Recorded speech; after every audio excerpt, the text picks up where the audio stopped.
Hello, everybody. My name is Dawn Capes, and I'm the coordinator of appraisal systems for Bay District Schools. And today I would like to share some information with you that will help you as you check in and take a look at your 2016-2017 final evaluation information. This PowerPoint, I hope, and this presentation will walk you through some of the frequently asked questions that we often get each year. So I would encourage you to please watch the video through to the end, and if you then still have questions, because no video can cover all the questions of such a complicated system, if you do still have any questions, please use the request information link that is located on Ames Plus. So I'm going to take us through the process because I know in just a few short hours we'll be releasing those final evaluation results and you want information. So I'm here to try to provide it for you. So here we go. I do like to start by reminding everybody that evaluations are required by state statute, Senate Bill 736, state board rules, and further defined in House Bill 7069. But House Bill 7069 did not take away evaluations. All of our evaluations are reviewed annually by the Department of Education to ensure that we are in compliance with all of those different bills, rules, and statutes. Every possible effort is made to ensure accuracy and completion. I have said before, it is important to me because it is important to you that your evaluation be correct. If you see something in your evaluation that you question or you think is inaccurate and this video does not help you understand it, then I want you to ask questions. I want you to be informed. And our goal is for the next 2 weeks is for us to help get that information to you. Please be sure that you submit any and all questions on or before October 14th at 11:59 p.m. That is your window of opportunity to check your ratings and ask questions for the 2016-2017 school year. Please do not print your evaluation at this time for signature to turn in to your administrator and then on to HR. This is not the version to print.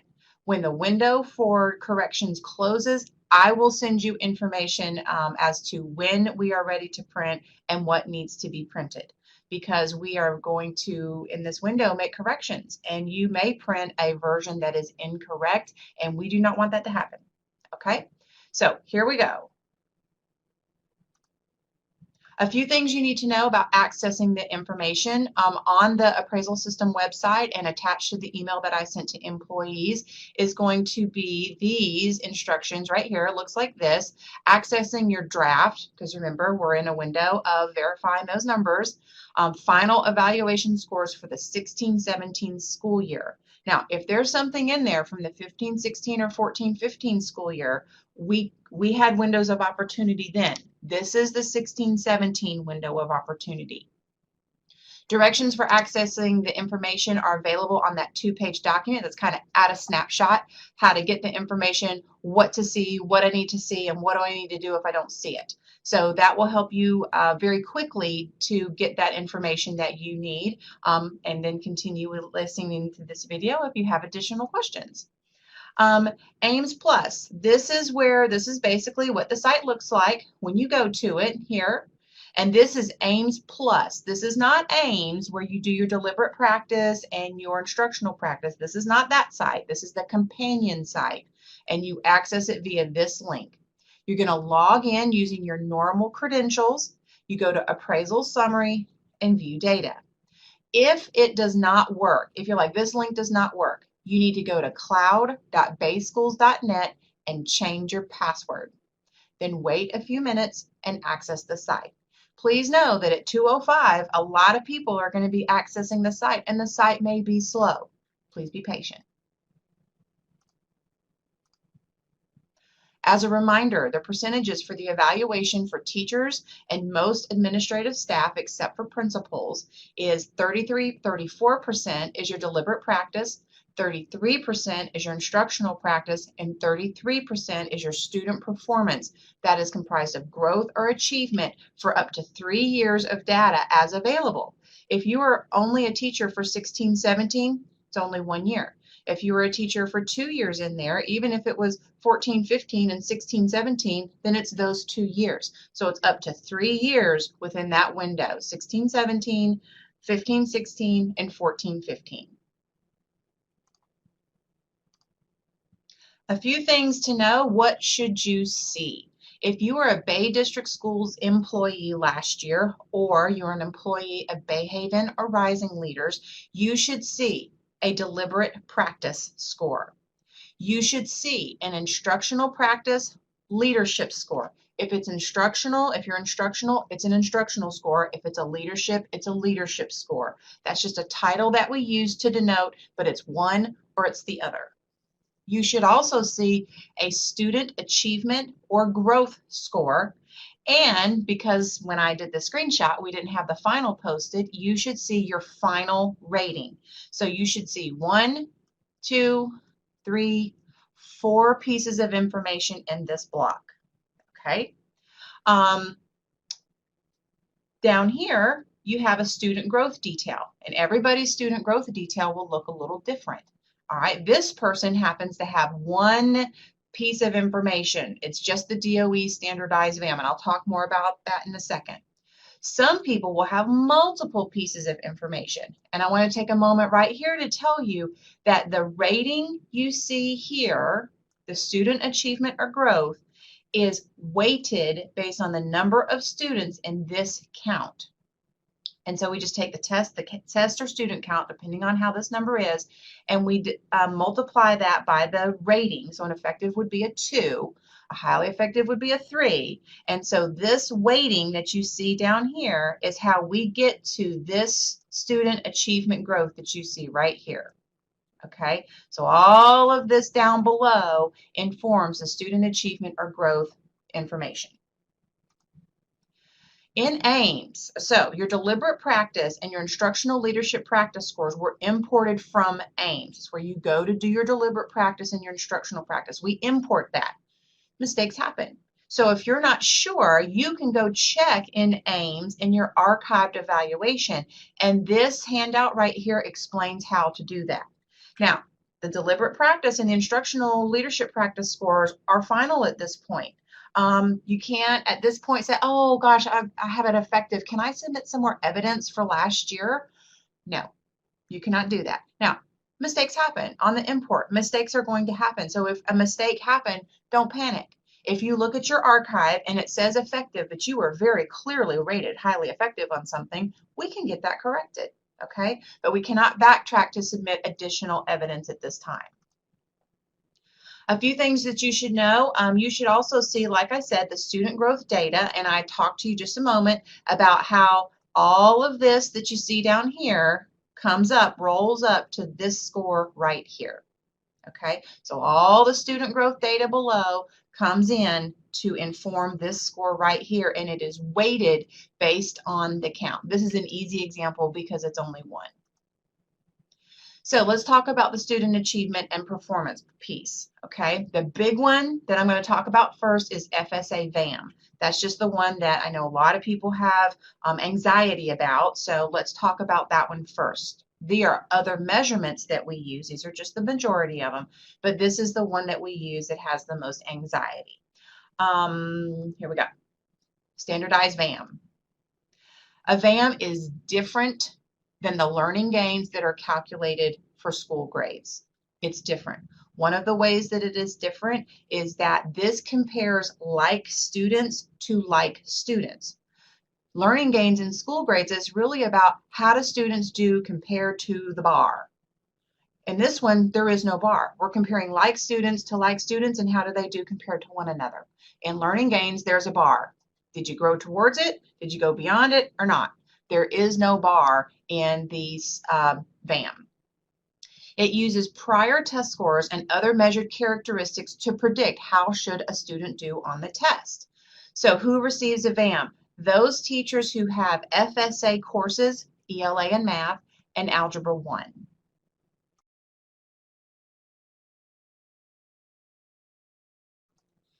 So what are those characteristics to help determine a predicted score?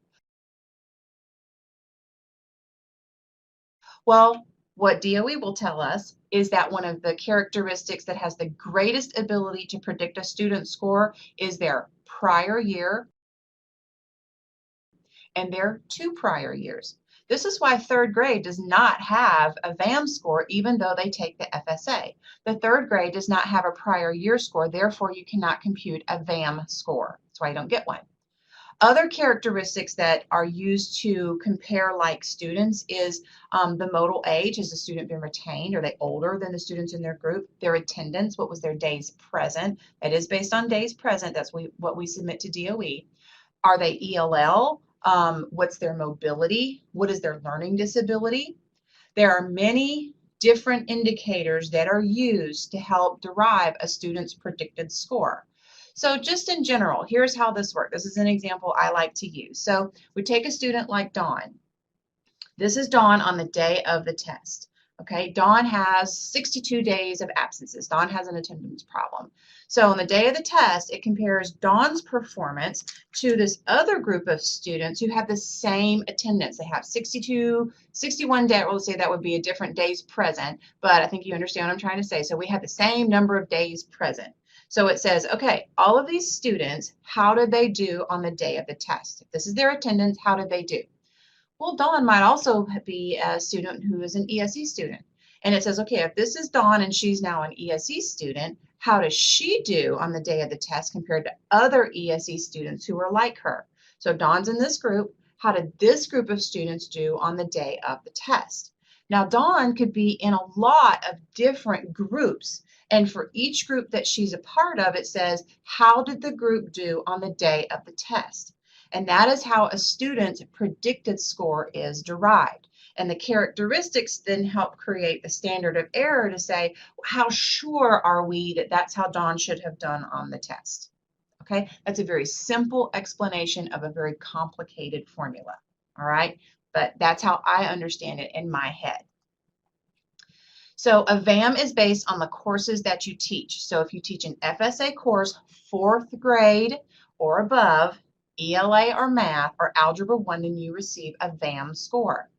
If you teach students who do not take an FSA course and who you do not have any other direct measurement, then you would receive an indirect measurement based on how your students do on FSA reading. Why do we do that? So why do we have to include an indirect? You're like, I don't teach reading. I might teach Latin. Well, all teachers have to have a student performance piece in their evaluation. And the way we and DOE defines it is that every teacher is a reading teacher. In some way, we are all assisting in that endeavor. So, and because we have to have that measurement, that is the one that we feel is the best use in teacher evaluations. So here's an example of what you might see. This is the example that we have below that we had at the beginning. This is a teacher with a standardized VAM. So what does this chart mean? Well, score type is going to tell you what the type of measurement is. This is a DOE standardized VAM. This particular example repeats the title because it's the same title as it is score type. Then it's going to give you the fiscal year. Now the fiscal year is in this case up to 3 years of data. So let me pause here. For a VAM, it's going to be any of these 3 years are included. Now, if, for instance, for 16-17, you taught 3rd grade, this does not say. This is really these 2 years. It's not really the 16-17, but because it's a 3-year measurement, it's all rolled into one snapshot from DOE. So this is up to 3 years. You could have only taught in the 14-15 school year and received an FSA standardized VAM. And the other 2 years you could have taught in kindergarten, or you could have taught a CTE course and have an industry certification. Because it's a 3-year, we have to include that. But don't be thrown off by that 2017. It really means that you have data in any 1 or all 3 or any 1, 2, or 3 years of data are included in that. Okay. The rating, this is the rating from DOE. This is the last year we will use the state standardized VAM. After this year, we will go to the Bay District Schools standardized VAM. The test count is going to indicate the number of tests in the count. This may or may not equal the number of students in the count. Sometimes the measurement, it's a test. Sometimes the measurement, it's a student. Don't be thrown off by that. And this number is over 3 years. So last year you might have had 30. The prior year you might have had a few more. The prior year you may have had a few more. This is 3 years in this count. The measurement is the raw score based on the characteristics provided earlier. Okay, it's a 3-year measurement. So 0 is the state average. And this down here just shows you some of the examples that from our file that shows for Bay District schools, the highest 3-year ELA score that we had was a 2.265. The lowest was a negative 2.099. The highest 3-year math that we had was a 2.256, and that lowest math was a negative 2.48. So you can see it's really kind of equal on both sides of 0. Okay, so that's a 3-year measurement. The standard of error is essentially a calculation that indicates how sure we are about the measurement. The larger the standard of error, the less sure we are about the measurement. Things that can impact that standard of error would be the likeness of students. So the more dislike your students are, say you're teaching a K-5 inclusion class, your standard of error is going to be very broad because we have a lot of things going into that measurement. The students are so different. And it also can kind of be an indication of how disparate the students were, because if I'm the teacher in a K-5 inclusion class, that's 5 different levels of ELA, math, science, and social studies. So I'm having to do a lot of work in there for those different grade levels. So you can see some of the ranges for a standard of error that we have. You can then click the information link to provide additional information for the 2016-17 school year only. The other ones may have a link to them, but we can only keep up with and maintain, based on our very, very limited staff, me and one other person, we can only keep up with 1 year of data at a time down to this level. But for these measurements, the standardized VAM, MAP, science, TABE, the state end of course assessments, you can click this and get additional information. So for the DOE standardized VAM information link, what are you going to get? Well, in this particular example, it was the reading prediction that I had, and you can see a reading scale score. So you're going to see your roster of students. I'll talk more about that in a second. And you're going to see their reading prediction, what each student was predicted to score based on the characteristics I just explained. This is what the student was predicted to score based on how the student did compared to other like students. Then right next door, you're going to see their reading scale score. So you'll see, did they meet it or did they not? Because I know sometimes we want that information. Now, the roster. These names come from the state approved roster that was approved by teachers. It was submitted back to the state, and then the state returned that back to us. Now, at this point, we do not control it and we cannot change it. So what I experienced last year and in prior years is that sometimes teachers would take that roster and compare it to their focus gradebook or compare it to the roster they committed to the state and spend a lot of time fretting over why students were there or were not there. Remember, a student's going to be there if they were on survey 2 or 3. Then we submit that to the state. The state then submits it back to us. Along the way, there may be reasons why a student is not on your roster. What are some of those reasons? If they don't have a prior test score, if they moved in from Colorado and don't have a prior test score, they are not included. If they have an invalid test score for any reason, such as they took the reading but they didn't have a writing, they're not going to be included. If they have an invalid student ID, they're not going to be included. So if you see that little Johnny, you think he should be on your roster, I'm going to try to save you some time because I know you don't have enough of it. Don't fret over it. I can't do anything about the roster at this point, and neither can you. So I don't want you to spend a lot of time being anxious about who's there or who's not. It's going to be a large enough sample size for the rating. So I'm just trying to save you some time and effort because I can't do anything about the roster. Okay, so I'm just trying to help you. I'm just trying to help you, I promise. Okay, so there are other measurements that we have. All of these other measurements that you see listed on the screen are all a part of the measurements that we have in our evaluation system. And each of those has their own rubric that we use to derive the rating. So for K2, because I always get a lot of questions about this one, we use the projected RIT score, goodness, fall to spring, and applied that to the roster of the students meeting or exceeding the projected RIT score in reading and math using the achievement rubric. See, I can never remember which words to use, so I always have to have it right here, so I make sure I always say it right. And then we apply that to the achievement rubric that you see listed.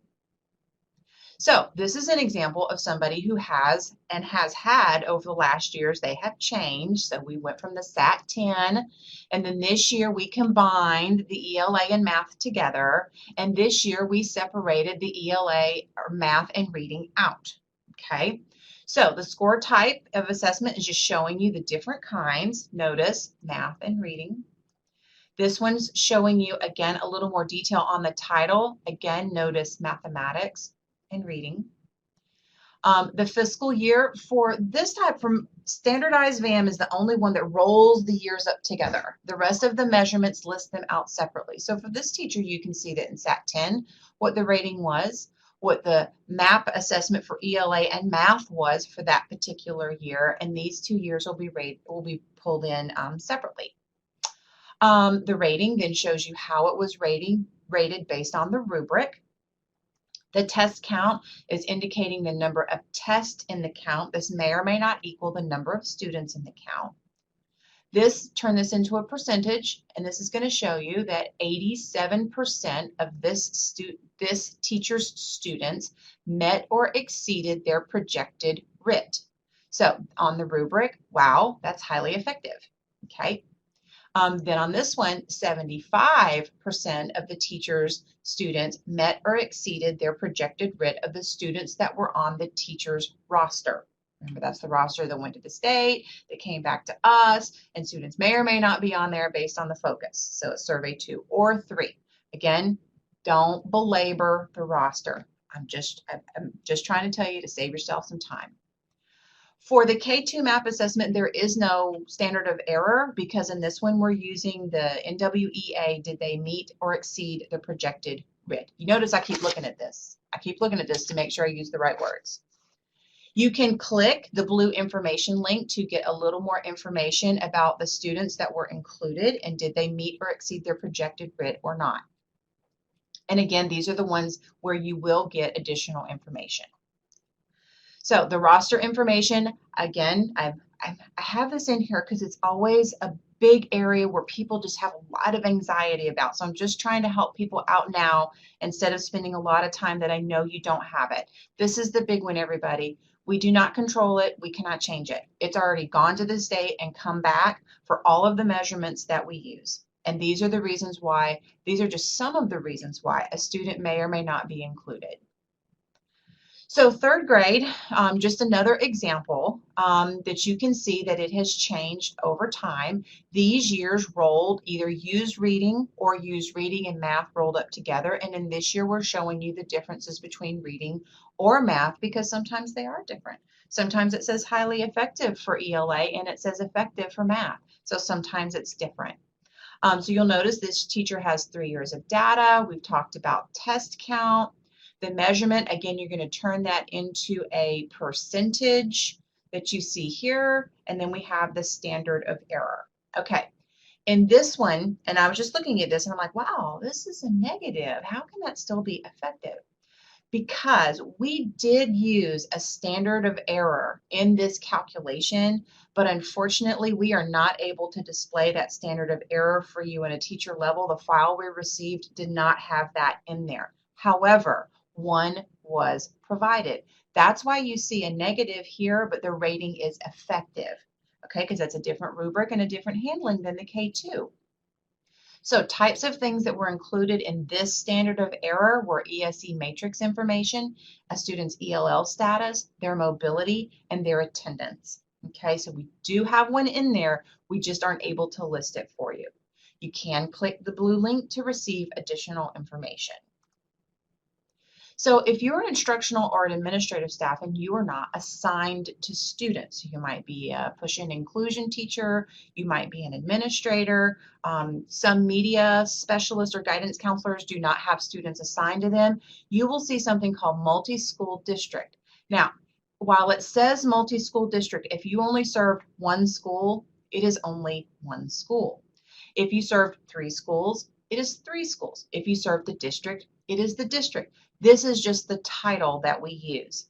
The test count is going to vary each year based on which measurements we used at that year, the number of students that went into the measurement, how we handled it at that year. So I would not, if I'm getting such a big number over there, personally, I would not fret over the test count because it's going to be something based on, is it reading, is it math, how many students are in it, and what other kinds of stuff rolls up into it. So I would not fret over that, but that is just my personal opinion.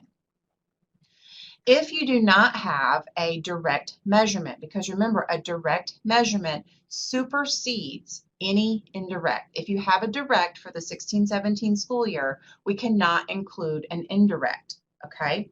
This person for the past 3 years has not had a direct measurement, and that happens to a lot of people. So remember that we will then roll in based on the number of students on the teacher's roster that took the ELA FSA, okay? So you might go, wow, this teacher went from 143 to 10. What's the difference? It's, again, this might be a high school teacher who this year only had 10 9th or 10th grade students assigned to them who took the ELA, and this year they might have had 143 9th and 10th graders who took the FSA ELA. It's going to vary based on who was assigned to the teacher, okay? If an indirect was used in a prior year, we cannot remove it. So if last year or 2 years ago in 14-15, you had an indirect and a direct, that was a different rule at the time. We're not going to take it off if you have a direct now. So what was in the past is in the past, and what is now is what is now. Okay? Let's see. I think I've beat this up to death. All right, here's a big question we get. Wow, the teacher across the hall from me has a different rating than I do, but we teach the exact same thing. How can that be? Get that question all the time. Remember that this is 3 years of data, and variations can occur based on one student, one test, one measurement. So you see this particular example that I've given here. Look at how much is going on over the last 3 years.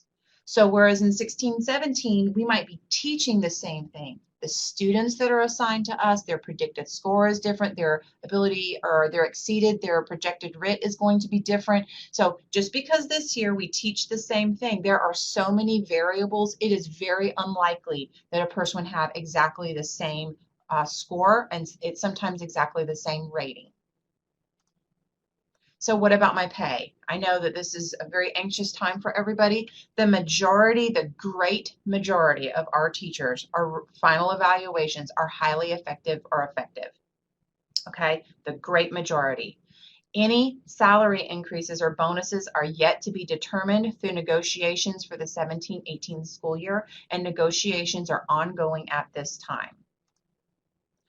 What if my student growth, the one at the top, is unsatisfactory? If you have one at the bottom that's unsatisfactory, but up at the top where it says deliberate practice, instructional practice, student growth achievement, that's the one we're looking at. You might very well have an unsatisfactory at the bottom, but up at the top it says effective. That's okay. We're looking at that top number in this particular example. In this particular example, if your overall student growth or achievement rating is unsatisfactory, you will receive an automatic referral for coaching services, and you will be contacted by the appropriate coach. A determination will be made by HR in consultation with your principal as to which coach you would benefit from the most. We have very limited coaches, so we are going to try to be as focused and exact in our coaching as we possibly can. My final evaluation rating is needs improvement or unsatisfactory. This is a very small number of people, so we want to be sure to support you as much as possible. Here is what state law says. State law requires that we place you on a 90-day professional improvement plan so that we can attempt to support you as best way possible. You will be contacted individually by HR, and a meeting will be set up with you and your union rep if you decide to discuss the goals and strategies that will be included in that professional improvement plan. Now, if you've gone through all of this and you look at your evaluation and you go, okay, Dawn, but you didn't answer my question, or I don't really understand what you just said, or something's missing, then I do not want you to call me.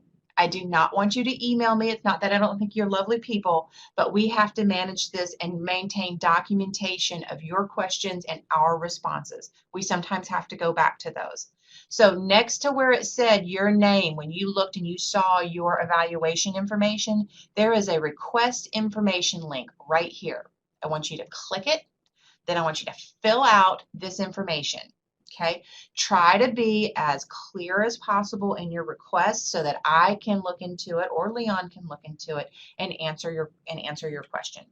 Last year we responded to over 400 requests for information. 2 years ago it was over 900.